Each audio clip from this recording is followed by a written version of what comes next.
talk? This is Saturday, April 19th, 2014. I'm held hostage in this garden in Berkeley, California. My father was a good man, a hard worker. He worked in the garment industry as a clothing presser. He loved baseball. My love for baseball has come from him, and my son's love for baseball has come from me, and his son's baseball has been handed down from him, so it's a generational thing.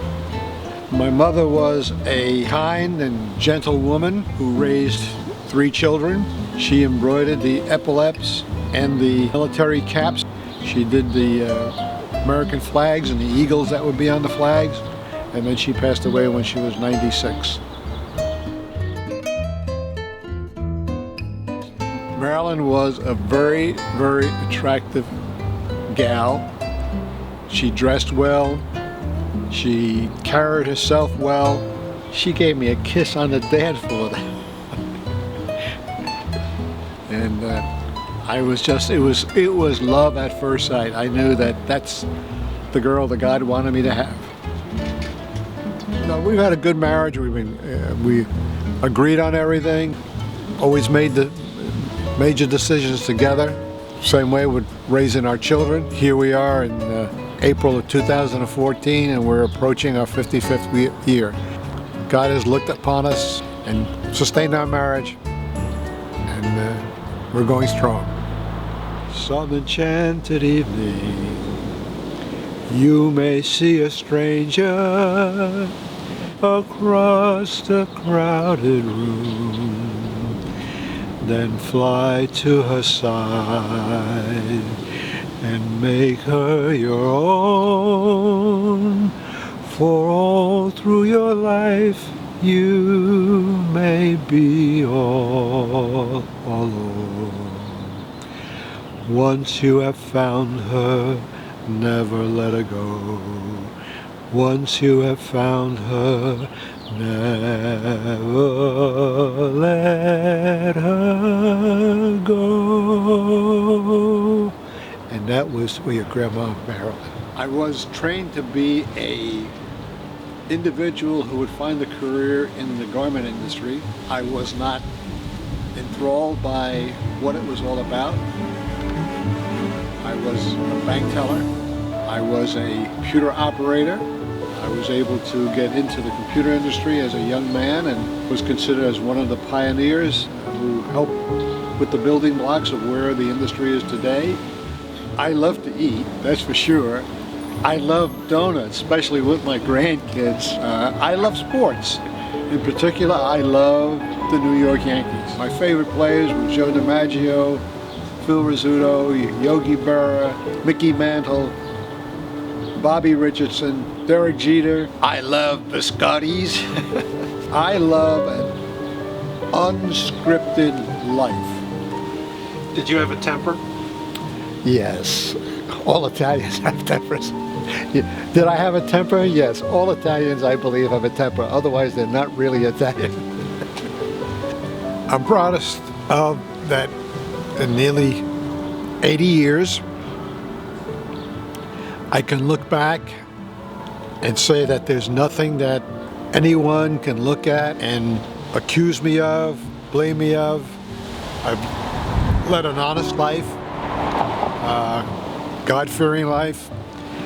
I'm proud that I have 3 wonderful children, all with very different talents that are successful, that we can talk to our friends about, and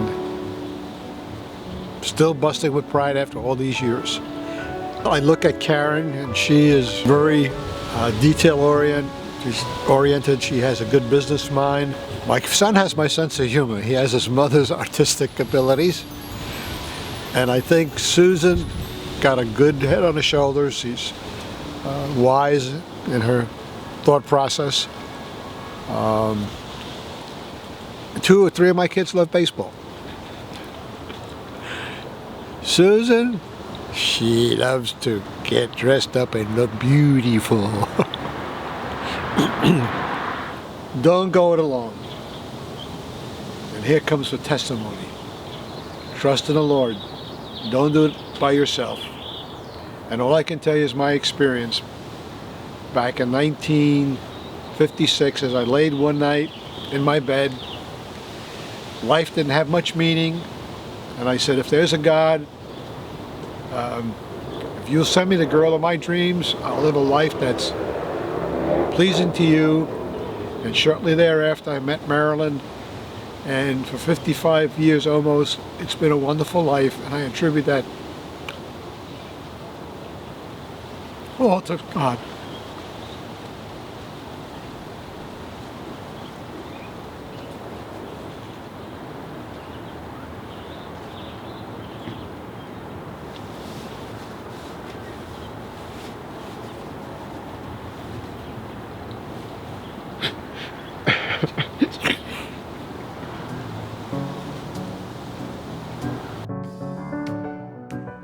So this guy dies, and he arrives in heaven, and he gets to the pearly gates, and there at the gates is St. Peter. And St. Peter says, okay, what is your name? He said, my name is Fred. He says, okay, Fred. He said, you have to pass the test to come into heaven. And Fred said, okay. He said, what's the test? He said, spell the word soap. So Fred says, okay, S-O-A-P. St. Peter says, great, come on in. So Fred crosses over into heaven. St. Peter says, and you know what? He said, I haven't had a day off in a long time. He said, do you mind standing at the gate and giving people the same test to let them in? Fred said, no, I'll be happy to do it, St. Peter. So after a couple of days, he sees this woman come up the road, and he goes, that looks like my wife. So she gets up to the gate and says, Fred, what are you doing here? He says, well, St. Peter said to me, would I man the gate and just give the people a test? He said, okay. She said, what is the test? She said, you have to spell a word. She said, okay, I'll be happy to do that. What's the word? Yugoslavia.